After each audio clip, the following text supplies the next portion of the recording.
বাংলাদেশে যে যত আজাদী আন্দোলন হয়েছে এর পেছনের মূল হিরো হলো নবাব সলিমুল্লাহ রায়, নবাব আব্দুল লতিফ রায়। কিন্তু 105 বছরে যে মানুষদের হাত ধরে এই বিশ্ববিদ্যালয় তৈরি হয়েছে, যেই মানুষটি তার 600 একর জমি এই বিশ্ববিদ্যালয়ের জন্য ওয়াকফ করে দিয়েছেন, সেই মানুষটিকে আমরা এখন পর্যন্ত এই বিশ্ববিদ্যালয় থেকে প্রাতিষ্ঠানিক কোনো স্বীকৃতি দিতে পারি নাই। এবং খুবই দুর্ভাগ্যজনক, এই মানুষটি নবাব সলিমুল্লাহর নামে একটা হল তৈরি হয়েছে ঢাকা বিশ্ববিদ্যালয়, সলিমুল্লাহ মুসলিম হল। ফেসিবাদী সময়ে গত 16 বছর আপনারা দেখবেন হাসিনার আমলে এই হলের নাম থেকে মুসলিম শব্দটা কেটে দেওয়া হয়েছিল, সবসময় বলা হতো সলিমুল্লাহ হল। এবং এক পর্যায়ে এসে সলিমুল্লাহ মুসলিম হলের অ্যালটমেন্ট বন্ধ করে দেওয়া হয়েছিল। তারা চেয়েছিল এই হলটা একটা আর্কাইভে চলে যাবে, এই হলে কোনো শিক্ষার্থী থাকবে না, এটা আর্কাইভ হিসাবে থাকবে। এবং এখান থেকে সলিমুল্লাহ এবং নবাবদের যে অবদান সেটাকে আপনাদেরকে ভুলিয়ে দেওয়া হবে, তাদের যে অবদান ইতিহাস থেকে সেটা মুছে ফেলা হবে, সেটা ছিল তাদের উদ্দেশ্য। তো ওই সময় আমরা এটা নিয়ে কথা বলেছি। জুলাই বিপ্লব পরবর্তী আমরা যখন আজাদি পেয়েছি, আজাদি পাওয়ার পরে ডাকসুর পক্ষ থেকে আমরা এটা নিয়ে বারবার কথা বলেছি, আমরা বিশ্ববিদ্যালয় পড়াশোনায় ঘেরাও দিয়েছি এবং এর মাধ্যমে আজকে হলে আবার নতুনভাবে আমরা অ্যালটমেন্ট শুরু করেছি। এটার পিছনে কিন্তু অনেক আমাদের পরিশ্রম আছে। এবং একই সাথে যে বিশ্ববিদ্যালয় আজকে প্রতিষ্ঠা হয়েছিল এই অঞ্চলের চাষাভুষাদের সন্তানদেরকে পড়াশোনা করা, তারা যেন সমাজে নেতৃত্ব দিতে পারে, তারা যেন এই জাতিকে নেতৃত্ব দিতে পারে, তারা যেন সারা দুনিয়াব্যাপী নেতৃত্ব দিতে পারে। এবং পরবর্তীতে এই বিশ্ববিদ্যালয় থেকে বাংলাদেশের সকল আজাদী আন্দোলনের সূত্রপাত হয়েছে। তো এই বিশ্ববিদ্যালয়ে যারাই প্রতিষ্ঠা করেছিল তাদের যেই মূল উদ্দেশ্য ছিল, বারবার সে উদ্দেশ্য থেকে এই জাতিকে, তাদেরকে সবসময় উদ্দেশ্য থেকে তাদেরকে ভিন্ন পথে নিয়ে যাওয়ার চেষ্টা করা হয়েছে। যে বিশ্ববিদ্যালয় মুসলমানদের জন্য প্রতিষ্ঠা হয়েছে, সেই বিশ্ববিদ্যালয়ে নারীদেরকে, আমার বোনদেরকে হিজাব পরার কারণে তাদেরকে ক্রিমিনালাইজ করা হয়, তাদেরকে ট্যাগিং করা হয়, তাদেরকে ক্লাসের মধ্যে শিক্ষকরা বিভিন্নভাবে তাদেরকে টর্চার করে। যে বিশ্ববিদ্যালয় মুসলমানদের জন্য প্রতিষ্ঠা হয়েছে, সেই বিশ্ববিদ্যালয়ে বটতলার মধ্যে কোরআন তেলাওয়াতের আসর করার কারণে সেই আওয়ামী লীগের সময়ে ভারতের প্রেসক্রিপশনে, ইন্ডিয়ান এম্বাসির প্রেসক্রিপশনে শিক্ষার্থীদেরকে ডিপার্টমেন্টের শোকজ নোটিশ দেওয়া হয়েছিল বহিষ্কার করার জন্য। যে বিশ্ববিদ্যালয় মুসলমানদের জন্য প্রতিষ্ঠা হয়েছে, সে বিশ্ববিদ্যালয়ে রমজানের সময় প্রোডাক্টিভ রমাদান শীর্ষক যে প্রোগ্রাম, সেই প্রোগ্রামে ছাত্রলীগের সন্ত্রাসী, যুবলীগের সন্ত্রাসী বহিরাগত নিয়ে এসে রোজাদারদের উপর হামলা করে, সে হামলার পর তারা উল্লাস করেছিল। এই ছিল আমাদের ফেসিবাদী সময়ে।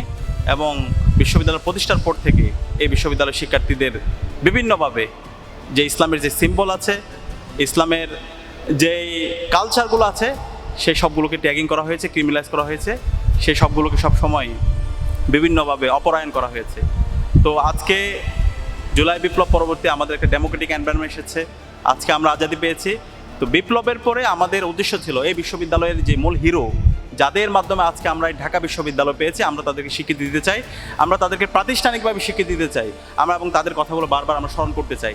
সেই জায়গা থেকে ডাকসুতে যখন আমরা নির্বাচিত হয়েছি, নির্বাচিত হওয়ার পর আপনারা দেখতে পেয়েছেন আমরা প্রথম কবর জিয়ারত করতে গিয়েছি নবাব সলিমুল্লাহ, কারণ আমরা আমাদের হিরোদেরকে স্মরণ করতে চাই, আমরা তাদেরকে রিকগনিশন দিতে চাই।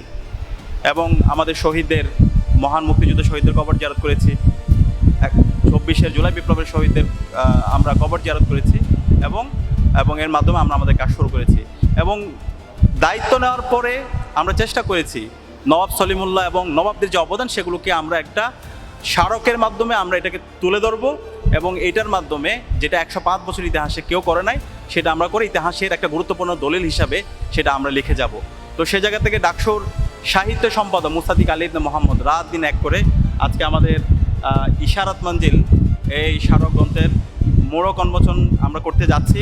এবং এই ইশারাত মঞ্জিল, এই স্মারক গ্রন্থটা তৈরির পেছনে তার সাথে আমাদের একটা চমৎকার টিম কাজ করেছে। এখানে আমাদের ডাক্তার সাবিকুন নাহার, তামান্না থেকে শুরু করে এখানে অনেকে আছে, সবার নাম লেখা আছে।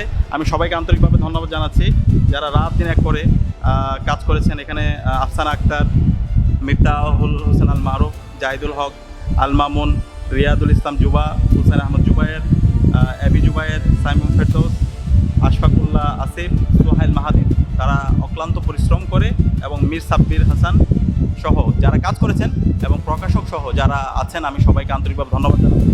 এবং আমরা আমাদের যে ডাকসুর সংগ্রহশালা আছে সেটাকেও আমরা রিনোভেট করছি, সেখানে এই দলিলটা, ইতিহাসের দলিলটা আমরা সেখানে সংরক্ষণ করব। একই সাথে বাংলাদেশের সকল বিশ্ববিদ্যালয়, লাইব্রেরি, শিক্ষা প্রতিষ্ঠান, সেখানেও আমরা আমাদের এই ইশারত মঞ্জিল যেই স্মারক গ্রন্থটি সেটা আমরা পৌঁছে দিব। আশা করছি আমরা আমাদের এই হিরোদেরকে রিকগনিশন দেওয়ার মাধ্যমে আমরা এই আমাদের যেই যারা আমাদের এই আজকে এতটুকু আসার পিছনে যারা আমাদেরকে তাদের গুরুত্বপূর্ণ অবদান রেখেছে, আমরা তাদেরকে স্বীকৃতি দেব। তো আমি আজকের এই আয়োজনের জন্য আবারও ডাকসুর সাহিত্য সম্পাদক মোসাদ্দিক আলী এবং মোহাম্মদকে ধন্যবাদ জানাচ্ছি। একই সাথে ডাকসুর জায়গা থেকে আমরা 11 মাসে চেষ্টা করেছি বিশ্ববিদ্যালয় পড়াশোনা অসহযোগিতা সত্ত্বেও শিক্ষার্থীদের কাছে দেওয়া প্রত্যেকটা কমিটমেন্ট অ্যাড্রেস করার জন্য। আমরা পরবর্তী নির্বাচনের জন্য প্রস্তুত। বিশ্ববিদ্যালয় প্রশাসনকে আমরা ইতিমধ্যে আবারও চিঠি দিয়েছি। আমাদের কার্যনির্বাহী মিটিংয়ে প্রথম এজেন্ডায় ছিল যেন ডাকসু নির্বাচনে দ্রুত সময়ের মধ্যে তাফসিল ঘোষণা করা হয়। ডাকসুর যে দ্বিতীয় কার্যনির্বাহী মিটিং ছিল, সেই কার্যনির্বাহী মিটিংয়ে সর্বসম্মতিক্রমে আমরা একমত হয়ে ডাকসু নির্বাচনকে একাডেমিক ক্যালেন্ডারভুক্ত করার জন্য তখন আমরা রেজুলেশন করেছিলাম এবং একাডেমিক ক্যালেন্ডারভুক্ত আমরা করেছিলাম। এখন আমরা বিশ্ববিদ্যালয়ের প্রশাসনকে দেখতে চাই তারা যেন দ্রুত সময়ের মধ্যে তাফসিল ঘোষণা করে এবং শিক্ষার্থীদের নির্বাচিত প্রতিনিধিদের হাতে যেন ক্ষমতা হস্তান্তর হয়, ক্যাম্পাসের মধ্যে যেন একটা চমৎকার গণতান্ত্রিক পরিবেশ বজায় থাকে। এবং এর পাশাপাশি প্রশাসনে এত অসহযোগিতা সত্ত্বেও বিশ্ববিদ্যালয়ের শিক্ষার্থীদের কাছে আমরা যে কমিটমেন্ট করে দিয়েছিলাম তার চেয়ে বহুগুণ বেশি কাজ আমরা ইতিমধ্যে করেছি। এবং ইনশাআল্লাহ বাকি যে সময় আছে এই সময়ের মধ্যে আমাদের 1.5 ডজনের অধিক আমাদের ম্যাগাজিন বের হবে। আমাদের সাহিত্য সম্পাদক সহ বিভিন্ন সম্পাদকরা কাজ করছে, একে একে আমাদের মোড়ক উন্মোচনগুলো হবে এবং প্রত্যেকটা বই ইতিহাসের গুরুত্বপূর্ণ দলিল হবে। একই সাথে জুলাই শহীদদের স্মরণে আমরা মনুমেন্ট তৈরি করেছি। একই সাথে আমরা গত 16 বছর গণরম গ্যাস রুম কালচারের মাধ্যমে শিক্ষার্থীরা যে পরিমাণ ভিকটিম ছিল, সেই গণরম গ্যাস রুমের ভয়াবহ স্মৃতিগুলো আমরা নিয়ে স্মারকগ্রন্থ তৈরি করেছি, সেটাও আমরা খুব দ্রুত মোড়ক উন্মোচন করব। এবং গণরম গ্যাস রুমের বিরুদ্ধে আর্তনাদ চত্বর নামে আমরা একটা মনুমেন্টও খুব দ্রুত উদ্বোধন করব। আশা করছি এই সকল মনুমেন্ট, স্মারক গ্রন্থগুলো এবং আমাদের সকল কাজগুলো ইতিহাসের গুরুত্বপূর্ণ দলিল হিসাবে থাকবে। এবং আশা করছি দ্রুত সময়ের মধ্যে ডাকসু নির্বাচনের তফসিল ঘোষণা হবে এবং আমরা দায়িত্ব শেষ করার পরেই নির্বাচনের তফসিল অনুযায়ী নির্বাচনের ট্রেন উঠে যাবে এবং পরবর্তীতে নির্বাচিত প্রতিনিধিদের উপর আমরা ক্ষমতা হস্তান্তর করে একটা গণতান্ত্রিক ক্যাম্পাস আমরা দায়িত্ব হস্তান্তর করে আমরা একটি চমৎকার গণতান্ত্রিক পরিবেশ আমরা দেখতে পাবো ইনশাআল্লাহ।